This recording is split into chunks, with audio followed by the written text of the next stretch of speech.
Hello दोस्तों, नमस्कार। आज मैं आप लोगों के सामने एक ऐसी कहानी ला रही हूँ जो कि झूठी है, सच मत मानिएगा। एक राजा थे और वो चींटी पाले थे और चींटी ने बच्चा दिया ऊँट। उसकी गर्दन 1500 किलोमीटर लंबी थी। तो दूसरे देश के राजा की फुलवारी चढ़ जाता था। रात में जब सब लोग सो जाते थे, वो अपना गर्दन बढ़ा के फुलवारी चल लेता था। तो राजा गुस्सा होते थे नौकरों पे, कहते थे कि तुम लोग देखते नहीं हो कौन सा जानवर आके चर ले रहा है, कौन सा जानवर खा जाता है, तुम लोग ध्यान नहीं देते हो। डांटते थे नौकरों को। तो एक नौकर ने एक दिन अपनी उंगली में चीरा लगा के बैठ गया और कहा कि जब कोई जानवर आएगा तो मैं उसको पकड़ लूँगा और राजा के सामने पेश करूँगा। तो जैसे ही रात में गर्दन बढ़ा के ऊँट चरने लगा तो उसने उसका गर्दन पकड़ के लटक गया।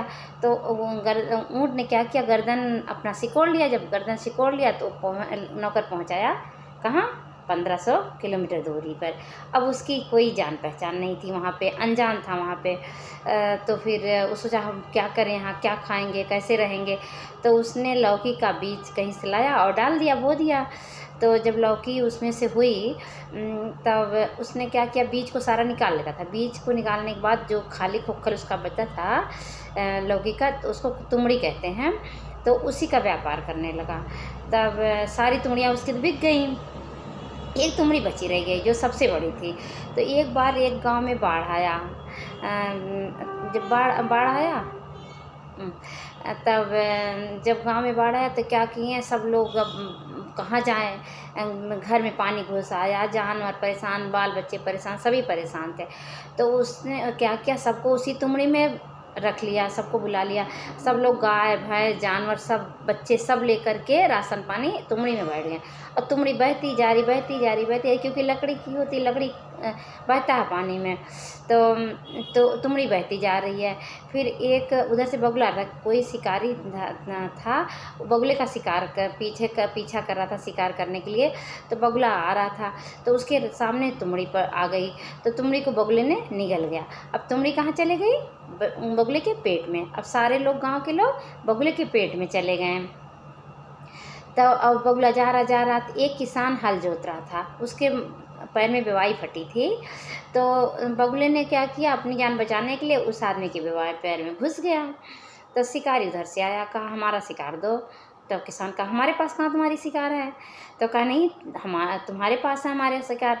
कहा नहीं, हमारे पास तो नहीं है। कहा नहीं, तुम्हारे पैर में घुसा है, बगुला है। तो उसने क्या किया, अपने पैर से निकाल के बगुले को दे दिया। तो किसान सोचा ये तो, हम तो बहुत बलवान हैं, हमारे पैर में बगुला घुसा, हमें पता नहीं चला। अब हमको तो इसका अपना वो देना चाहिए। अब हम किसी पहलवान से हम लड़ेंगे और जो जीतेगा वह पहलवान होगा। हम तो एक दिन वो एक गांव में गया। तब वहाँ जाके पता लगाने के लिए कि कोई पहलवान इस गांव में है। तो एक औरत थी, अपने बेटी से कह रही थी कि बेटा वहाँ जाओ, एक हाथी मर गई है, जाओ पूंछ पकड़ के हाथी का फेंक दो। तो क्या कि लड़की गई, हाथी का पूंछ पकड़ के फेंक आई।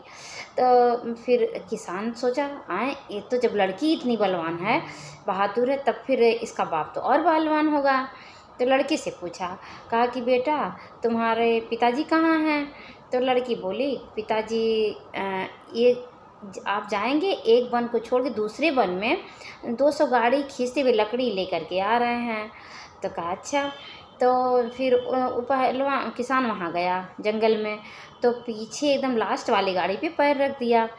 तो किसान वो लकड़ी जो ला रहा था वो सोचा, कहा कि यार रोज़ तो हम लकड़ी ले जाते थे इतनी ही गाड़ियाँ, तो फिर आज क्यों नहीं चल रही है गाड़ी। तो पीछे जाके देखा, किसान पैर रख के खड़ा था। तो गाड़ी जो लकड़ी वाला गड़हाला था, वो पूछा उससे, किसान से कि तुम क्या चाहते हो, यहाँ मेरे उस गाड़ी पर पैर क्यों रखे हो। तो वो कहा हम तुमसे लड़ना चाहते हैं। हम कहा चलो भाई ये तो ठीक है, लड़ो, लेकिन ये फैसला कौन करेगा, जीता कौन हारा। तो कहा कि फिर लड़ेंगे तो है ही हम। तो कहा पहले फैसला तो कौन करेगा, इसका तो करो। तो उधर से एक औरत आ रही थी, अपने आदमी का खाना लेकर के आती, उसका आदमी जो 60 ऊँट चरा रहा था। तो फिर कहा, तो उन दोनों ने कहा कि हमारा फ़ैसला करके तब जाओ, हम लड़ेंगे, हमारा फ़ैसला कर दो तब जाओ तुम। तो कहीं नहीं नहीं, हम जा रहे हैं क्योंकि हमारे पति गुस्सा होंगे, हम उनके लिए खाना लेके जा रहे हैं, भूखे हैं, हमें अगर लेट हुआ वहाँ पहुँचने में तो हमारे पति नाराज़ होंगे। तो कहा नहीं, हमारा फ़ैसला कर लो तब जाओ। कहा नहीं, ऐसा करो, हमारे सिर के ऊपर पत्थर रख दो और उसी पत्थर पे दोनों लोग लड़ो, जो गिर जाएगा उसकी हार है। तो वो लोग मान गए, कहे ठीक है चलो ऐसा ही है। तो उसके सिर पे पत्थर रखे और दोनों लोग लड़ते जा रहे थे। तो दूर से वो जो ऊँट चरा रहा था आदमी, वो देखा, वो कहा मेरी पत्नी ये 2 आदमियों को कैसे ला रही है, मुझे मरवाने के लिए कहीं ला तो नहीं रही है। क्योंकि एक दिन पहले अपने पत्नी पे वो गुस्सा हुआ था, कह रहा था कि तुम पतली पतली रोटी बनाती हो, कैसा खाना बनाती हो, मेरा पेट नहीं भरता है, बेस्वाद खाना बनाती हो, गुस्सा कर रहा था। तो उसकी औरत बोली थी अच्छा कल बना के ले आऊँगी, खिलाऊँगी, तब पता चलेगा तुम्हें। तो उसके दिमाग में आया, हो सकता है मुझे मरवाने के लिए ले आ रही है, जो कल मैं गुस्सा हुआ था।